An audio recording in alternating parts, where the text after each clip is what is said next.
No, I had never gone camping before. This was my first time. It was something I'd always wanted to do, something I had talked about with my best friend, just friends, family, but we just never gotten around to it. And then 2016 came, and I got the opportunity. So my parents had told me about an organization, a group called Outward Bound, and they're a worldwide group that deals with outdoor activities, from kayaking, to hiking, to rock climbing, all that kind of stuff. And they told me of a program that they had over the summer, which dealt with backpacking and rock climbing, and that just it piqued my interest. One of them was in the Rockies, and one of them was in the Sierra Nevada mountain range, which is on the border of California and Nevada. And I picked that one because I had seen the Rockies before, so it was something familiar to me, and I'd never been to that area of California before. So that made it more exciting, more unsuspecting what could happen. I don't know. So I ended up going there to experience and see something I had never done before.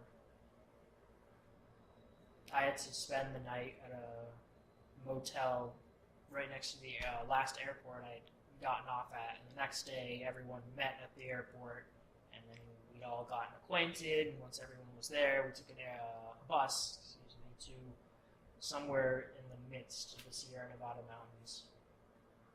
Thus began the journey. So, including myself, there were 10 of us. 4 of these people were from New York, 4 of them were from California, 1 of them was from Colorado, and there was me. They were all a good, diverse, interesting group of people that I got to know over the course of roughly 10 days. So every single night, with the exception of the last night, we would be divided, boys and girls. It was perfectly split. There were 5 dudes and 5 girls. The girls would all share one very cramped tent, and the guys would all share one very cramped tent. We'd all bundle up and warm each other in our sleeping bags. It was very intimate. No one ever complained, even though it smelled really bad by the 3rd day. I think anyone who's gone camping can tell you that there are many little and many big differences between living in an apartment and or house and living out in the wilderness. The bugs, that's a big one. There's no running water, unless you count the river. There's no proper bathroom, unless you count everywhere, because the whole world becomes your bathroom. The smell can get to you. The food, when you have to rely on what you've brought with you, or possibly go fishing or hunting. Filtering water, that's a big one. Here you just go to the sink and get tap water. There you have to make sure to filter your water, because if you don't, bad things will happen to you. And you do not want that when you are out in the middle of nowhere, because it is the worst thing ever.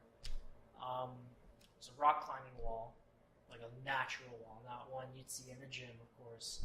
That was an easy, medium, and hard sections. The easiest didn't go up as high and had a lot of grips for you to hold on to for your balancing and footing. Medium went up a little higher, a little less to hold on to, but still enough.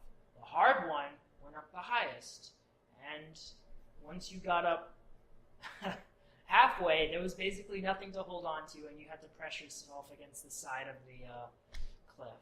That was, and what stood out the most for me was I did the easy one, medium ones first, and then I eventually got to the hard one. And the first time, I couldn't make it up all the way because it was really, really hard. And there were people down there, cheering for me. We were all cheering for each other. It was a big supportive group. As we were all climbing, yelling, "Good job, you got this," to each other. It was really great. So for the life of me, I could not get to the top of the hard wall, so I gave up. And then towards the end of the day, when things were wrapping up, and then the guides were like, "Anyone want to give it one last attempt?" I'm like, "All right, I'll do it. I will scale the hard wall again. I'll try to."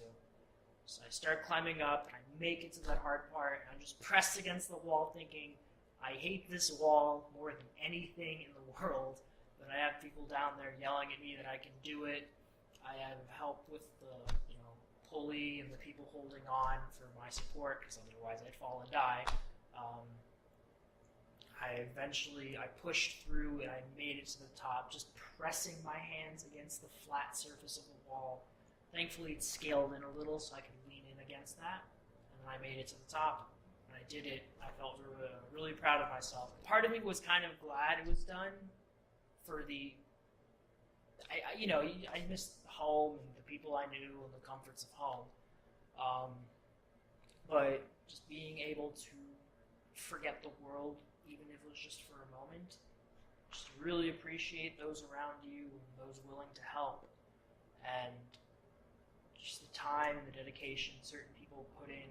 We had a lot of around the fire, intimate moments and stories and experiences where we shared things about us that maybe we wouldn't have shared with other people. You could view it like a giant group therapy session, but it was something, and I really enjoyed it, and talked about things, and it helped. It was really cool. Good group of people. That's what I took out of it. It's, in a way, it's a whole, I'm stating the obvious, I think, for anyone who has or hasn't been camping, but it's kind of it's its own world. It's just so disconnected from the hustle and the bustle of here, or any major metropolitan or urban area. It definitely takes some adjusting and getting used to, but it's very rewarding and very cool to experience.